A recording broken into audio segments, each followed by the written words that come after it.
How's it going, guys? I'm James from Kit Guru, and today I'll be attempting to build a system inside this new compact mid-tower from MSI. This is part of a trio of new cases from MSI. This is called the MAG Forge 100R. There's also two others. There's a 100M and there's a 101M, just to confuse us a little bit. The thing that distinguishes this case from the other two is the fan layout and the fan configuration. The 100R has two addressable RGB fans in the front panel, and then there is a regular system fan, 120mm system fan at the rear. So looking at the front panel design of this new mid-tower, you will probably have noticed that it is more or less entirely mesh. There's just a section, this angular section that runs through the centre that splits the mesh up. So that obviously tells me that the theme or the aim of this case is to provide good airflow and keep system temperatures nice and chilly. So if we just remove the front panel, give it a bit of a tug from the bottom, it's actually quite tight that. There you can see the two addressable RGB fans. They've got kind of a white opaque fan blade. No doubt the RGB lighting will illuminate those fan blades. They've also got rubberized anti-vibration mounting points on them, so that should keep them nice and quiet, hopefully. There's not a great detail of information on the fans about their specification, so we don't really know the RPM, but we should be able to find that out later during testing. If you take the 4 thumb screws off this tempered glass side panel,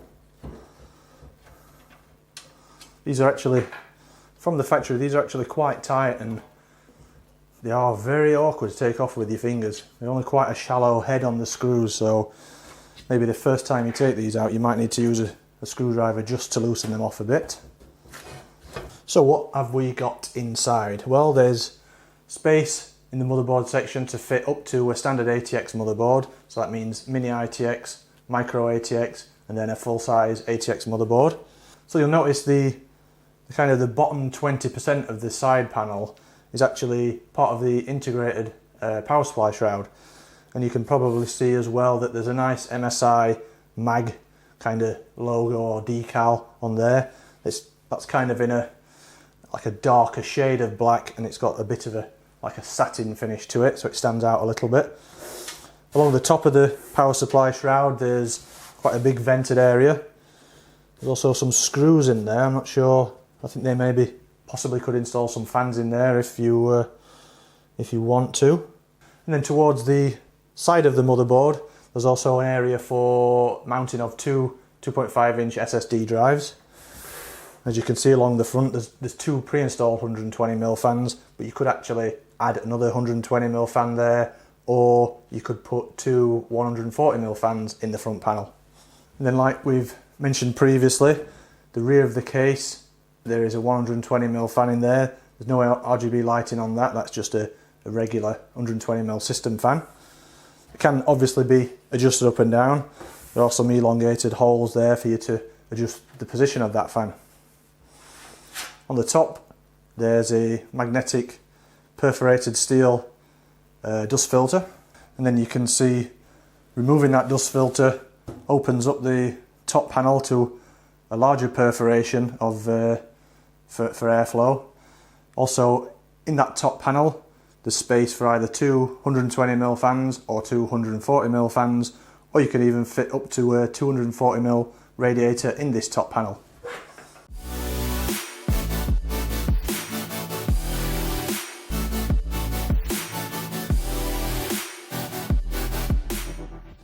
So right at the front of the top panel you've also got the front I/O. There's two USB 3.0 ports, two 3.5mm HD audio jacks for headphone and microphone. There's a power button, reset button, and also there's a simple looking LED button, so obviously that is probably to scroll through the different RGB colours and patterns of these two front fans. So also along the bottom you've got these quite big chunky plastic feet. They kind of raise the case up quite a little bit to get some airflow under there into the power supply, which is always good to see. If you've got this on a carpet, that probably might just lift it up enough to clear. And around the back you've got your usual 7 PCI Express expansion slots. Down at the bottom there's the space for the power supply, and then you've got your rear motherboard I/O here, and then obviously you can see the 120mm fan location there with its elongated holes for adjustment. So the other side panel just comes off with 2 thumb screws, and then slide it quite easily that to the rear to remove it. So in the back of the case, the area that is not as glamorous as the other side, obviously, there is another 2.5-inch SSD mount with a removable tray. There's obviously the cables for the USB 3.0 ports at the front and the HD audio. You can see the connectors for the fans are actually 4-pin PWM connections, so you should be able to use the motherboard BIOS or your motherboard software to control fan speed, which is always useful. There's also an RGB lighting hub on the back of the case there. The front fans are already pre-installed or pre-connected to that, but you can obviously, there's space to add more to that if you need to do. So with the cables moved out of the way, down at the bottom we can see we've got a 3.5-inch or 2 3.5-inch hard drive trays, and this bracket that holds them into position, it is adjustable. I think you can move it side to side a little bit, or if you need more room for a bigger power supply, you can obviously take that out completely and leave that out. And you probably can see a few of the cable cutouts around the motherboard tray. There's no rubber grommets on them though, so that's obviously something we usually like to see. They do make the system look a bit tidier with the rubber grommets in there, but these have been missed out. Maybe that's due to the budget. This is only a £60 case in the UK, so it is quite a cost-effective case. So as we mentioned earlier, at the bottom of the case you've got these large plastic feet. They've actually got rubber bottoms to them as well, so that should help cut down any vibration noise. And you can see the screws there for the 3.5-inch hard drive caddy. That's how you access them. And there's also a perforated metal dust filter there for the power supply. So these MSI MAG Forge 100 cases, they are quite a cost-effective option at the moment, especially when you consider the features that they actually have. You can pick this 100R version up for around about £60 in the UK right now. So the system build that's going to go inside this, or hopefully going to go inside this, has kind of reflected the specification, has reflected the price. So this is kind of what you would expect this kind of spec system to be built inside this case. So we've gone for X470 Asus ROG Crosshair 7 Hero motherboard with an AMD Ryzen 7 2700X, a Gigabyte RTX 2070 Super Gaming OC graphics card, a Seasonic PX850 power supply. SSD is a Corsair Force LE200, that's a 240GB SSD. There'll also be I think a 1TB hard drive going in it. And then we're going to be using a Fractal Design Celsius Plus S24 all-in-one 240ml all-in-one liquid cooler. So yeah, let's stick this all together, or let's try and stick this all together, see how it goes. So we've moved on a few hours. The system's all assembled inside the case now, and I'm happy to report that it was a really straightforward and quite enjoyable process building inside the 100R. That's partly down to the fact that you've got a lot of space in this motherboard area, because the pre-installed front fans, they're actually sandwiched in between the front panel and the chassis of the case. There's also no hard drive bays or optical drive in the front of the case, so it gives it a really nice open feel.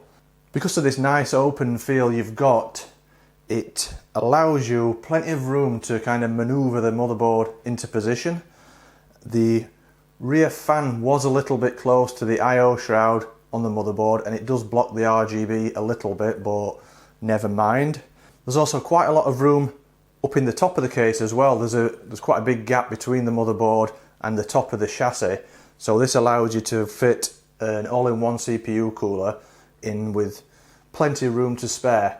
The mounting screws for the radiator at the top are kind of positioned more towards the tempered glass panel, so again that allows extra space for you to install tall RAM, and there's no conflict between the radiator and the memory. So because of this extra room that you've got at the front, you can also install long graphics cards. There's no worry. I mean, even if you were to install a radiator at the front, there would still be plenty of space between the front or between the radiator and the graphics card. One of the minor issues that we did come up against whilst we were building this system is when you put the graphics card into position, the PCI Express mounting screws are a little bit out of line, so I did have to use quite a bit of force on the back panel to get those screws to line up and screw them in place. That's not a major issue, but maybe that's something that could be looked at by MSI and trying to improve that maybe a little bit. So we easily managed to fit in all the components that I mentioned earlier. I did add some Corsair Dominator RGB memory, and you can see that that is all nicely synchronized with the RGB lighting. So one other small issue that I did come up against while building the system was during the installation of the 3.5-inch hard drive.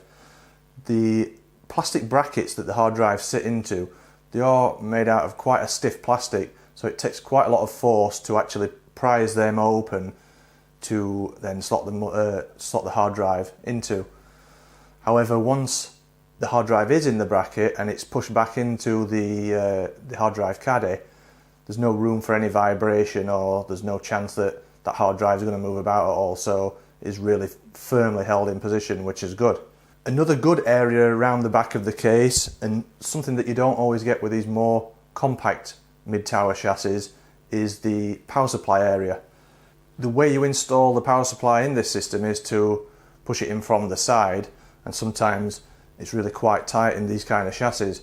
We didn't have this problem with the 100R. The power supply slid in position, no problem at all, and there's also plenty of space between the back of the power supply and the hard drive caddy, so you can hide unused cables in that position, no problem. If the power supply was a little bit longer, the Seasonic Focus is quite a short power supply, but if it was a little bit longer, you may struggle a little bit, but you can always remove the hard drive caddy if you're not using any 3.5-inch drives.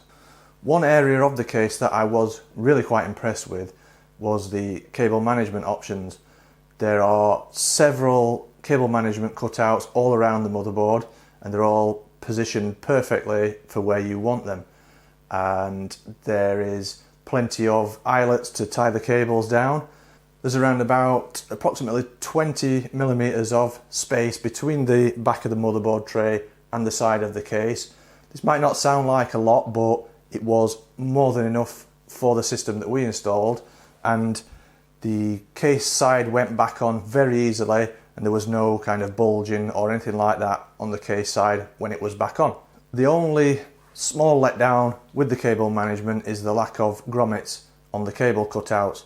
However, this is only a £60 case, and you know, if you think of the other features that the case has got, this is obviously something that was left off to keep the cost down. It's not really a big deal, but it is nice to see those cable grommets in there. It just does sometimes make the system look a little bit more tidy. So installing an SSD, we actually went for the removable bracket that is on the back of the motherboard tray, and that's simply, you just take one screw out, slide the bracket upwards, fit your SSD drive to it, and then slot it back in position, so that's really nice and straightforward. The RGB hub on the back of the motherboard was perfect for the cooler that we chose. The RGB connection from the Fractal Celsius Plus connected straight up to that, and it works perfectly with the other RGB components that come pre-installed in the system. So you can obviously select various different colours and patterns of the RGB lighting by using the LED button on the top of the case, and that allows you to scroll through all different colours and kind of different patterns that you would normally get from an RGB lighting controller or switch like this kind of thing that's on here. So now that we know that this is a good case for installing a system inside, and you can fit some pretty high-end gear inside this system, let's now have a look and see how it performs in thermal tests and with noise levels. So during our thermal performance test with the Forge 100R in several different configurations, both the CPU and GPU temperature remained very consistent. Removing panels had no real impact on system temperature, so in its stock form, airflow is excellent. Since the 100R is equipped with this open mesh front panel, noise levels follow a similar pattern to the thermal performance. Whether the case is in its default configuration or with panels removed, the noise levels remained really consistent. So there's no real benefit of changing the configuration of this case from its default setup. So overall, I was really genuinely impressed with this Forge 100R case. The actual structure of it feels really solid, and the thermal performance is really very good. There's plenty of space inside to install all kinds of high-end components, and when you kind of take into consideration that this is a very cost-effective case at just under £60 at the moment in the UK, it really sounds like quite a good option. You've obviously got 2 addressable RGB fans pre-installed, an RGB hub what you can connect other RGB components to, there's a tempered glass panel, and it's not a bad looking case really. So for around about the £60 mark, you can't really go wrong with this. I probably wouldn't recommend this case for, say, some kind of workstation build or something like that, but for your budget or mid-range gaming PC, it really is a good option, and it is one that's worth looking at if you are in the market for a new case. So I hope you've enjoyed our video of the MSI MAG Forge 100R. If you have, why not give us a like or hit the bell button to subscribe. You can also head over to our Facebook page where you can discuss what you think about this case or other PC components that we've reviewed. And there's also the full written review over on the Kit Guru website where we go into a little bit more detail. There's more images and you can see how the system was put together. I've been James for Kit Guru. Thank you for watching.